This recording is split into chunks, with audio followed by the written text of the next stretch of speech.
This is Tam with Motherhood Avenue, and welcome back to my channel. If you are new here, welcome to a channel that talks all things faith, family, and fun.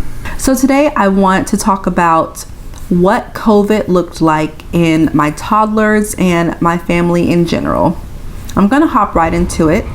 My family and I contracted COVID beginning of October. Mid-October. We went on a family vacation to Florida a couple months before, and still editing that vlog, but we did not get COVID from Florida. But I really want to just go into what those symptoms look like for my family, especially my toddlers. So I was the first one in my family to get sick. I'm very prone to colds and bronchitis, things of that nature. So I thought I was just getting a normal cold. I wasn't feeling well. I had a lot of brain confusion. I was exhausted. I couldn't do anything. I would just sit and watch my kids run around. It was the worst feeling, and this is how I knew something was different from this illness. The brain fog and confusion was the most telltale sign for me that something was really wrong. But then secondly, my son had one of those days, it'd been a week, my son had come into our room. He had woken up from his nap and he was talking to me, and I looked at his hands and his hands were brown, and I was like, Don, did you poop? And he said, yes, mommy. And I said, did you touch it? And he said, yes. And so I had to bring his fingers up to my nose to be able to even get a whiff of.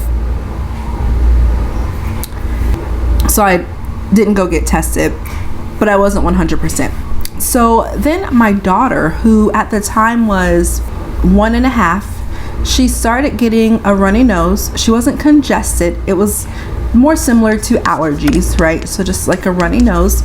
She was not herself. She did not have a fever, but she was, I'll say, lethargic, but not in the sense of it was really scary. She just wasn't herself. She just laid around a little bit more. She also kept having diarrhea. Now, once again, not serious diarrhea, but every other poop, she'd poop a couple more times a day than usual, and it would be runnier. And she also lost some of her appetite. She wouldn't eat as bountifully as she usually does, and she was very clingy. She wanted to be under me 24/7, and she was also very irritable. So I didn't know what it was. She didn't have a fever, so I just kind of gave her some allergy medicine. And then my husband, one day he was just really sick. He was just brain-wise, he was out of it, just really confused and exhausted and just did not feel well. And then he lost his sense of taste and smell. Now, I had lost my sense of smell, but I had never lost my sense of taste. But for me, it only lasted a couple days. But my husband lost it. He was completely nose blind. He was taste blind.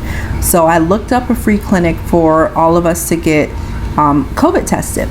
And by this time, it had been probably a couple weeks since I had been sick. And my daughter was still in the throes of her not feeling well. My son, who was still 2 at the time, he has a history of asthma and lung and breathing problems. He was fine. So we got our results back. My daughter was positive. My son and I were negative.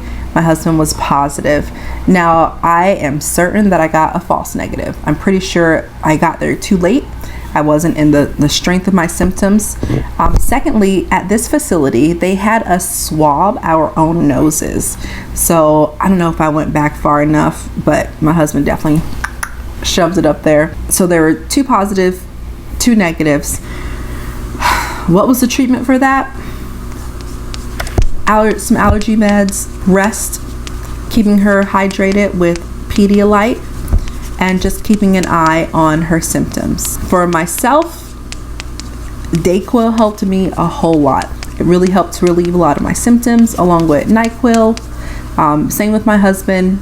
But mostly, if you have the mild version of COVID, you just have to wait and let it work its way through you. even though COVID in children may seem mild and may seem like something that your kid can get through, most kids can, but you just don't know. So it's still important that you do your best to keep your children safe and to keep yourself safe as well. COVID is not fun. I do not wish it on anyone.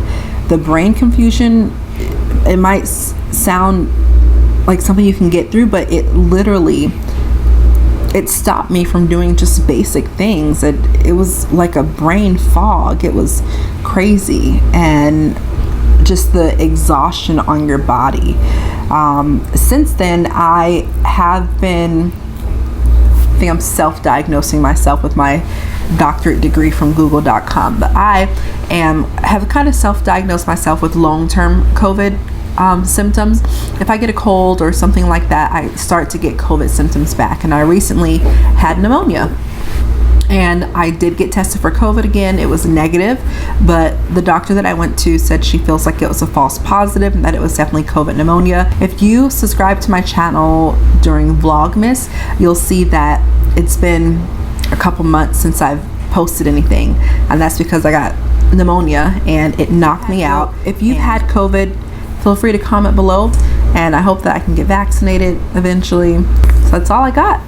If you guys have any questions, feel free to comment below. I'll try to answer them as fast as I can. And I want to thank you guys for watching. This is Tam with Motherhood Avenue. As always, enjoy the journey.